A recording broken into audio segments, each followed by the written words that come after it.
Assalamualaikum warahmatullahi wabarakatuh.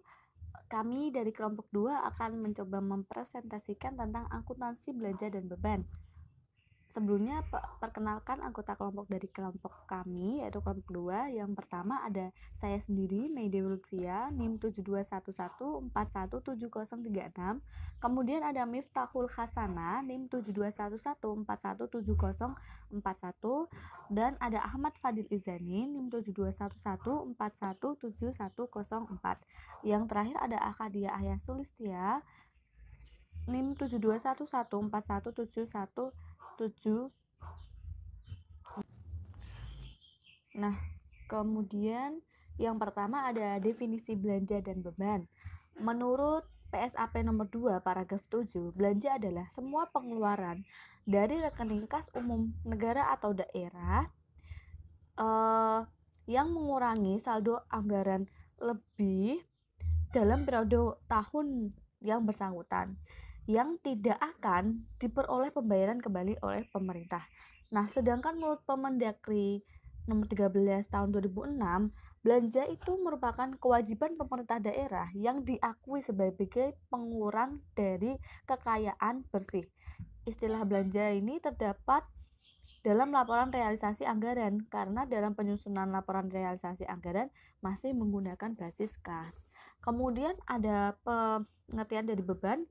Beban adalah penurunan manfaat ekonomi selama satu periode akuntansi dalam bentuk arus kas keluar atau berkurangnya aktiva atau terjadinya kewajiban yang mengakibatkan penurunan ekuitas yang dapat berupa pengeluaran atau konsumsi aset atas timbulnya kewajiban yang tidak termasuk pembagian kepada penanam modal.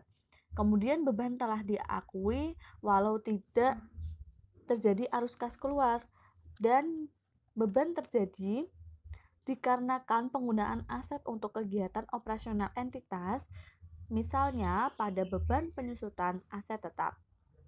Kemudian ada klasifikasi belanja. Nah, klasifikasi belanja menurut PSAP nomor 2 paragraf 34 itu ada nomor 2 paragraf 36 sampai 40 dikelompokkan menjadi belanja operasi, belanja modal, belanja transfer, terus ada belanja lain-lain atau belanja tak terduga. Nah, belanja operasi itu apa sih? Belanja operasi di sini di bukunya Prof. Erlina halaman 154 disebutkan bahwa belanja operasi adalah pengeluaran anggaran atau kegiatan sehari-hari pemerintah pusat atau daerah yang memberikan manfaat jangka pendek. Nah, contohnya misal pada belanja barang, bunga, subsidi, dan bantuan sosial.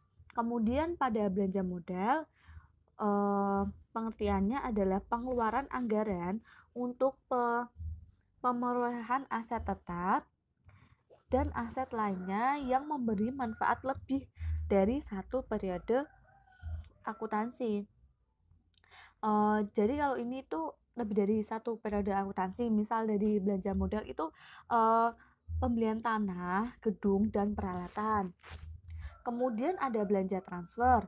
Nah, belanja transfer ini merupakan pengeluaran uang dari entitas pelaporan ke entitas pelaporan lain, seperti pengeluaran dana pertimbangan oleh pemerintah pusat dan pemerintah daerah.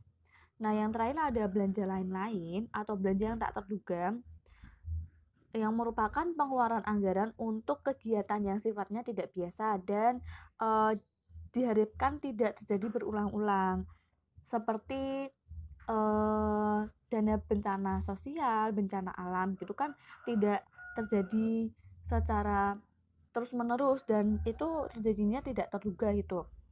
Kemudian menurut Permendagri nomor 13 tahun 2006, belanja dikelompokkan menjadi dua, yaitu belanja langsung dan belanja tidak langsung.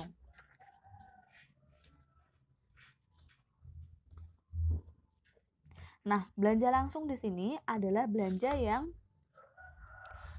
dianggarkan yang tidak terkait secara langsung dengan pelaksanaan program dan kegiatannya. Nah, belanja langsung ini juga dikelompokkan menjadi 3. Belanja pegawai, belanja bunga,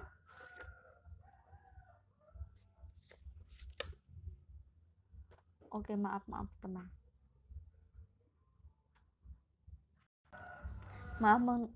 Tadi maksudnya belanja tidak langsung ya. Belanja tidak langsung di sini dikelompokkan menjadi 6, yaitu belanja pegawai, belanja modal, belanja subsidi, belanja hibah, belanja bantuan sosial, belanja bagi hasil kepada provinsi, kabupaten, atau pemerataan desa. Nah, kalau menurut di buku yang dimaksud dengan belanja pegawai itu belanja kompensasi dalam bentuk gaji dan tunjangan serta penghasilan lainnya yang diberikan kepada pegawai negeri sipil yang ditetapkan sesuai dengan ketentuan perundang-undangan. Kemudian belanja modal itu belanja bunga itu apa sih? Belanja bunga yaitu belanja yang digunakan untuk menganggarkan pembayaran bunga dari utang yang dihitung atas kewajiban pokoknya. Jadi kalau misal di pemerintah daerah atau pusat itu kan mesti memiliki utang. Nah, itu ada anggaran untuk belanja bunganya sendiri gitu untuk membayar utang tersebut. Kemudian ada belanja subsidi. Belanja subsidi ini digunakan untuk menganggarkan bantuan biaya produksi kepada perusahaan, lembaga tertentu agar hasil jumlah produksinya atau jasanya itu terjangkau oleh banyak masyarakat. Kemudian ada belanja hibah. Nah, pada belanja hibah digunakan untuk menganggarkan pemberian hibah dalam bentuk uang, barang, ataupun jasa kepada pemerintah atau pemerintah daerah di lainnya. Dan juga bisa untuk kelompok atau perorangan yang secara signifikan telah ditetapkan peruntukannya. Udah ditetapkan terlebih dahulu gitu loh untuk siapa gitu. Kemudian ada belanja bantuan sosial yang digunakan untuk menganggarkan pemberian bantuan dalam bentuk uang atau barang kepada masyarakat dengan tujuan untuk meningkatkan kesejahteraan pada masyarakat. Kemudian ada belanja bagi hasil. Nah, di sini belanja bagi hasil digunakan untuk menganggarkan dana bagi hasil yang bersumber dari pendapatan provinsi kepada kabupaten atau kota, atau pendapatan kabupaten atau kota kepada pemerintah daerah, desa, atau pendapatan pemerintah desa tertentu kepada pemerintah daerah lainnya sesuai dengan ketentuan perundang-undangan. Jadi udah ditentukan itu, misal suatu kabupaten tertentu itu memiliki ketentuan untuk membayarkan belanja bagi hasil kepada misal di kota pada pemerintahan yang lain gitu. Kemudian ada belanja langsung. Di sini belanja langsung merupakan belanja yang dianggarkan terkait secara langsung dengan program atau kegiatan. Nah, belanja langsung ini dibagi menjadi 3, yaitu belanja pegawai, belanja barang dan jasa, kemudian ada belanja modal. Belanja pegawai merupakan belanja yang digunakan untuk pengeluaran honorarium atau upah dalam melaksanakan program dan kegiatan pemerintah daerah. Jadi upah yang diberikan kepada pegawai negeri sipil gitu. Kemudian ada belanja barang dan jasa. Belanja barang dan jasa ini digunakan untuk pengeluaran pembelian atau pengadaan barang yang nilai manfaatnya kurang dari 12 bulan.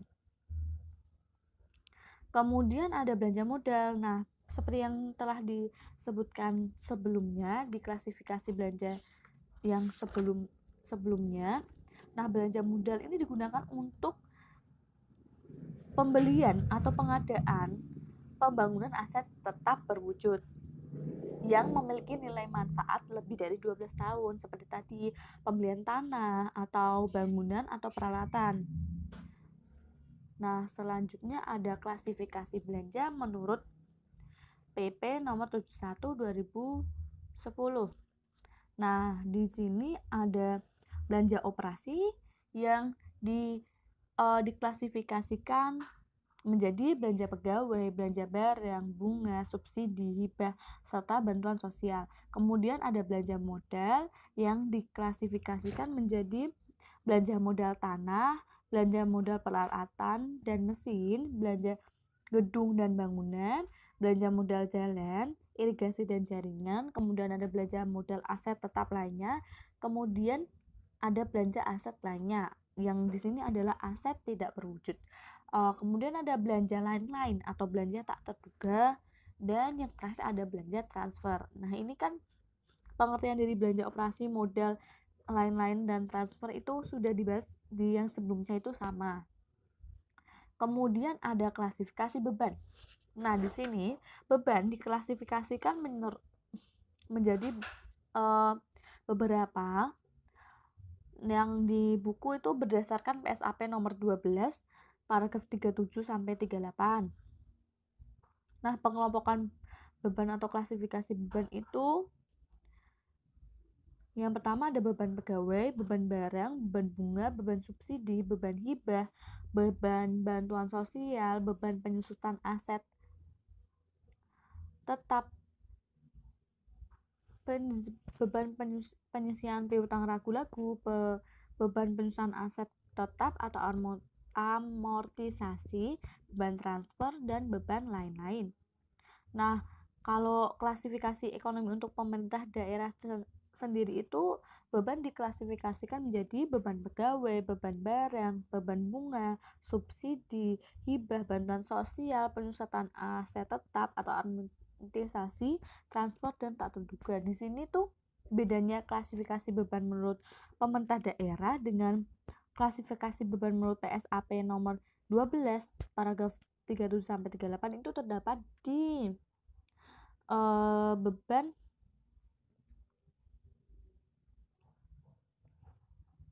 penyusutan hampir sama ya, sama sih, nggak ada bedanya. Kemudian ada yang selanjutnya ada beban. Ini adalah pengertian beban atau belanja memiliki pengertian yang berbeda.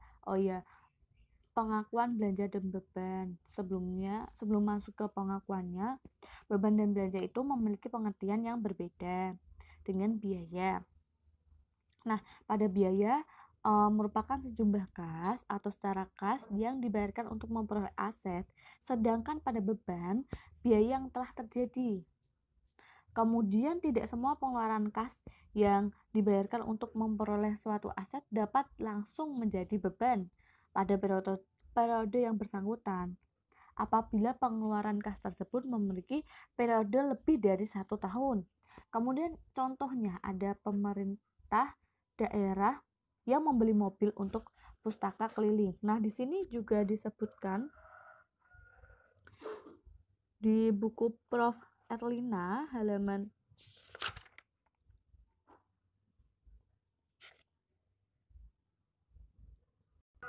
di buku halaman 161.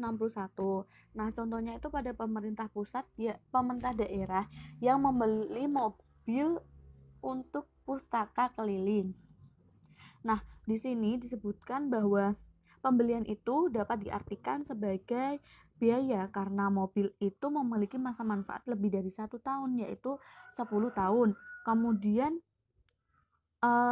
dalam akuntansi sektor publik yang diatur pada PP nomor 71, pengeluaran tersebut dianggap sebagai belanja modal karena dalam laporan realisasi anggaran untuk belanja modal untuk laporan realisasi anggaran.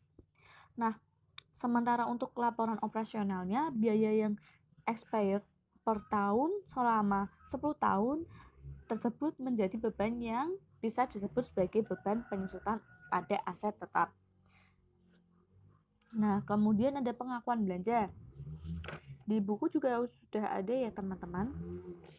Pengakuan belanja Berdasarkan sumber dana asli yang digunakan untuk pelaksanaan belanja tersebut ada dua, yaitu pengakuan belanja melalui rekening kas umum negara atau daerah yang diakui ketika terjadi arus kas keluar dari rekening daerah tersebut.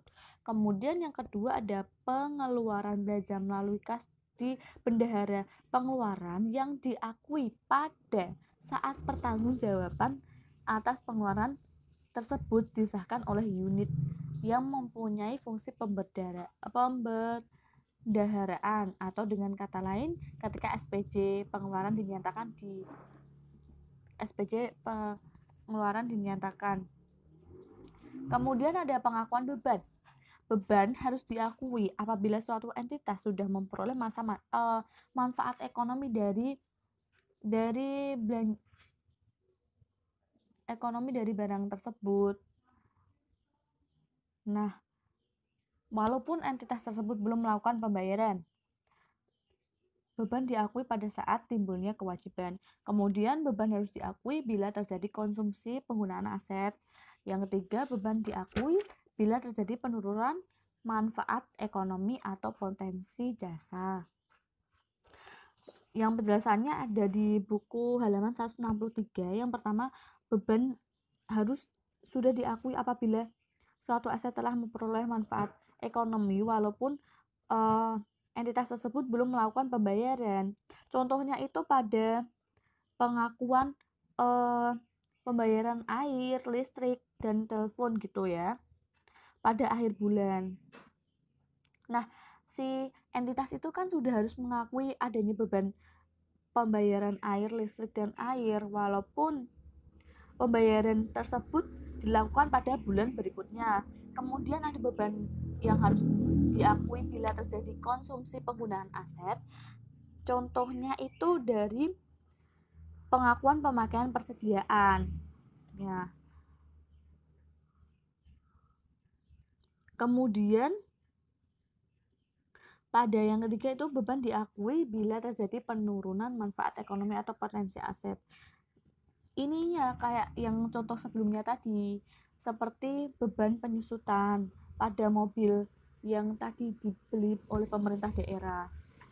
Oke, kemudian akan dilanjutkan oleh teman saya. Ya, Assalamualaikum warahmatullahi wabarakatuh. Perkenalkan, nama saya Ahmad Fadil Izani, NIM 72114171104. Nah, di sini saya akan melanjutkan presentasi dari teman saya sebelumnya mengenai akuntansi belanja dan beban pemerintah daerah. Nah, saya akan melanjutkan dari slide ke-11. Nah, di sini ada subbab yang berjudul pengakuan beban pada PPKD. Nah, ini ada 6 jenisnya ya. Yang pertama ada beban bunga, beban subsidi. Yang kedua beban subsidi, yang ketiga beban hibah, yang keempat beban bantuan sosial, yang kelima beban penyisian piutang, dan yang keenam adalah beban transfer. Nah, bagaimana penjelasannya? Mari kita simak dari ke slide-slide berikutnya. Nah, beban pegawai itu memiliki dua macam mekanisme. Yang pertama yaitu jika pembayarannya melalui mekanisme UP, GU atau TU. UP itu uang pengganti, uang persediaan maksud saya. Lalu yang GU penggantian uang, TU itu tambahan uang. Nah, itu beban pegawai diakui ketika bukti pembayaran beban telah disahkan pengguna anggaran. Nah, yang mekanisme yang kedua yaitu jika melalui mekanisme LS atau belanja langsung. Nah, itu beban pegawai diakui saat diterbitkan SP2D atau pada saat timbulnya kewajiban pemerintah daerah. Beban barang itu merupakan penurunan pemanfaat ekonomi dalam periode pelaporan yang menurunkan ekuitas, seperti pengeluaran atas konsumsi aset, perjalanan bisnis, pemeliharaan, dan beberapa hal lainnya. Beban barang diakui ketika bukti penerimaan barang atau berita acara serah terima ditandatangani. Jika akhir tahun masih terdapat barang persediaan yang belum terpakai, maka dicatat sebagai pengurang beban. Nah, ini ada kriteria belanja barang pakai habis dan belanja modal. Nah, suatu pengeluaran belanja akan diperlakukan sebagai belanja modal jika memenuhi kriteria sebagai berikut. Nah, yang pertama ada manfaat ekonomi barang yang dibeli lebih dari 12 bulan. Yang kedua, perolehan barang tersebut untuk operasional dan pelayanan serta tidak untuk dijual. Yang ketiga, nilai rupiah pembelian barang, material atau pengeluaran untuk pembelian barang tersebut melebihi batasan minimal kapitalisasi aset tetap yang telah ditetapkan. Perolehan barang menjadi aset tetap tersebut dengan maksud untuk digunakan dan tidak untuk dijual atau dihibahkan atau disumbangkan atau diserahkan kepada pihak ketiga untuk membedakan dengan persediaan. Lalu ada kriteria capital expenditure. Nah, yang tadi adalah kriteria pengeluaran belanja. Nah, ini di sini ada juga kriteria di pengeluaran belanja pemeliharaan akan diperlukan sebagai belanja modal, diperlakukan sebagai belanja modal jika memenuhi kriteria sebagai berikut. Yang pertama, manfaat ekonomi atas barang atau aset yang dipelihara itu terdiri dari 4 macam. Yang itu pertama, bertambah ekonomisnya atau efisiensi. Yang kedua, bertambah umur ekonomisnya. Lalu yang ketiga ada bertambah volume, dan yang keempat ada bertambah kapasitas produksi. Nah, yang kedua, kriteria yang kedua yaitu nilai rupiah pengeluaran belanja atas pembelian barang atau aset tetap tersebut materialnya. Lalu yang ketiga, bila ada pengeluaran bersifat rutin untuk memperbaiki atau memelihara aset tetap, meskipun jumlahnya material dan menambah umur, tetap digolongkan sebagai revenue expenditure. Nah, revenue expenditure itu mempunyai makna pengeluaran untuk mempertahankan kapasitas yang ada saat ini atau current year. Ini ada pengukuran belanja dan beban. Nah, pengukuran belanja atau beban itu menggunakan basis kas maupun akrual diakui dalam laporan keuangan sebesar nilai wajar yang akan dibayarkan atau yang akan dibayarkan. Belanja diakui sebesar jumlah kas yang dikeluarkan dari rekening kas umum atau negara, kas umum daerah atau negara. Nah, nilai yang diakui meliputi nilai yang dibayarkan oleh pemerintah, bukan nilai yang seharusnya dibayarkan. Beban diukur berdasarkan 1. Besaran timbulnya kewajiban, kedua, besaran terjadinya konsumsi aset, dan yang ketiga, besaran terjadinya penurunan manfaat ekonomi atau potensi jasa. Nah, ini pengungkapan belanja dan beban. Nah, pengungkapan belanja itu ada hal-hal yang diperlukan sehubungan dengan belanja, antara lain yang pertama, pengeluaran belanja tahun berkenaan setelah tanggal berharinya tahun anggaran. Yang kedua, penjelasan sebab-sebab tidak terserapnya target realisasi belanja daerah. Yang ketiga, konversi yang dilakukan akibat perbedaan klasifikasi belanja yang didasarkan pada Permendagri nomor 13 tahun tentang pengelolaan keuangan daerah dengan yang didasarkan pada PP nomor 71 tahun 2010 tentang standar akuntansi pemerintah.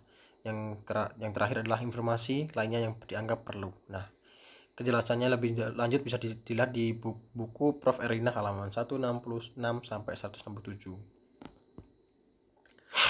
Nah, akuntansi belanja dan beban di BPKD ini memiliki prosedur yang dibagi menjadi 2, yaitu pada PPKD dan SKPD.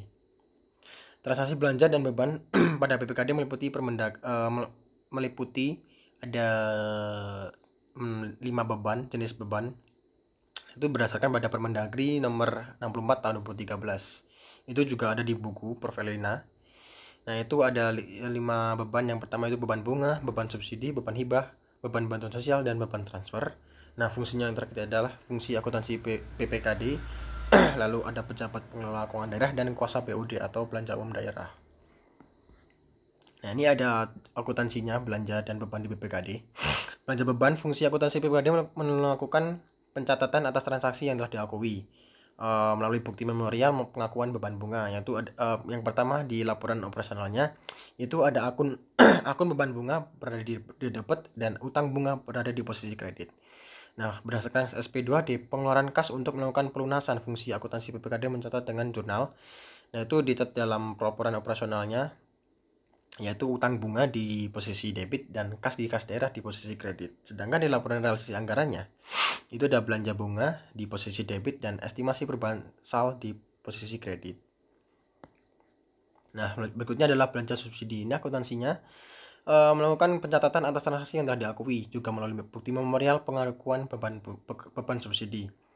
Nah, di laporan proporsionalnya ada beban subsidi di posisi debit dan utang belanja subsidi di posisi kredit.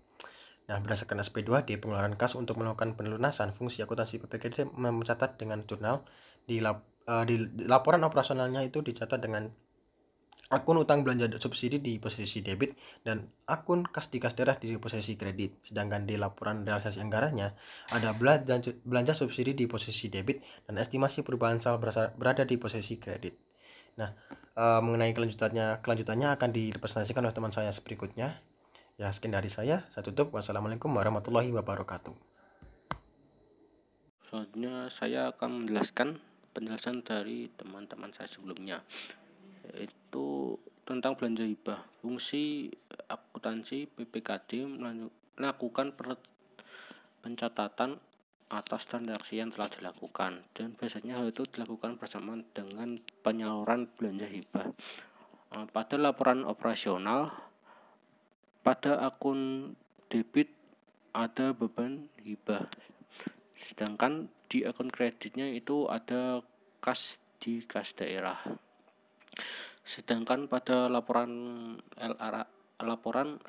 realisasi anggarannya, belanja hibah berada pada akun debit, sedangkan estimasi perubahan saldonya itu berada pada akun kredit. Selanjutnya, belanja bantuan sosial.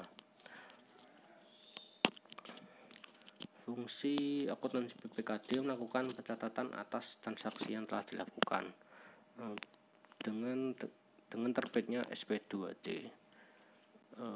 Pada laporan operasionalnya, di akun debit itu terdapat beban bantuan sosial, sedangkan di kreditnya ada kas di kas daerah. Sedangkan pada laporan realisasi anggaran pada bagian debit ada belanja bantuan sosial, sedangkan di kreditnya itu ada estimasi perubahan saldo.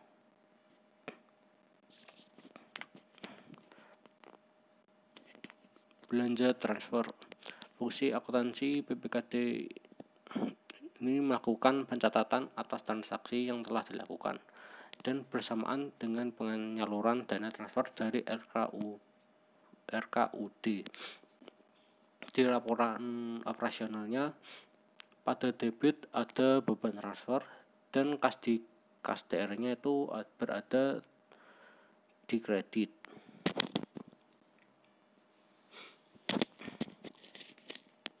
Laporan realisasi anggaran ada di debitnya itu ada transfer, sedangkan pada kreditnya itu terdapat estimasi perubahan saldo.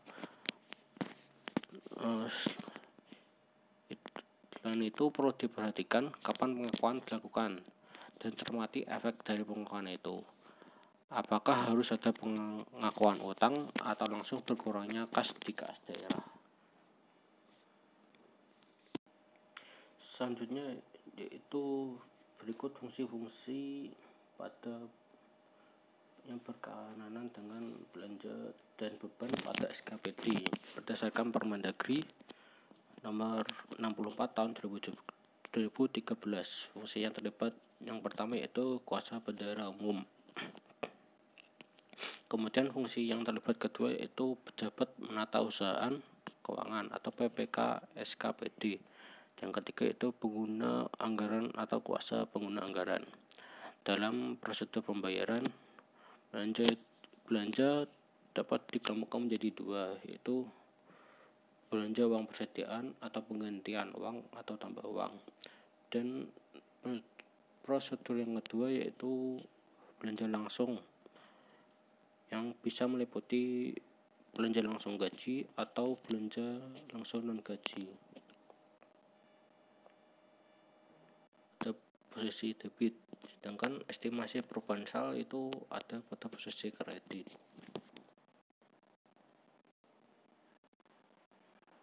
Assalamualaikum warahmatullahi wabarakatuh.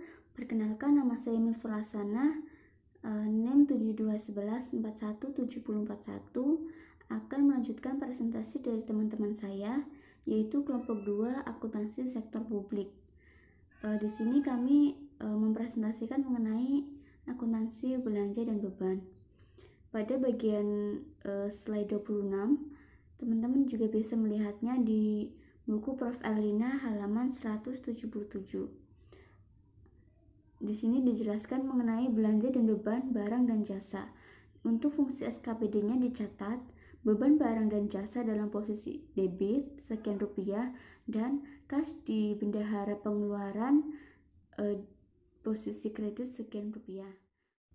Selanjutnya, untuk khusus belanja habis pakai, fungsi SKPD mencatat beban barang dan jasa dalam posisi debit dan kas di bendahara pengeluaran di posisi kredit. Selanjutnya adalah laporan realisasi anggaran, mencatatnya belanja barang dan jasa di posisi debit dan estimasi perubahan saldo di sisi kredit. Karena di sini ada pengeluaran arus kas, jadi untuk akun kontranya adalah estimasi perubahan sal. Selanjutnya adalah transaksi penggunaan UP dalam belanja modal dan pembelian aset tetap. Untuk SKPD, fungsi SKPD-nya dicatat aset tetap bertambah di posisi debit dan belanja modal di sisi kredit. Selanjutnya dalam laporan realisasi anggaran, belanja modal di sisi debit dan estimasi perubahan sal di sisi kredit.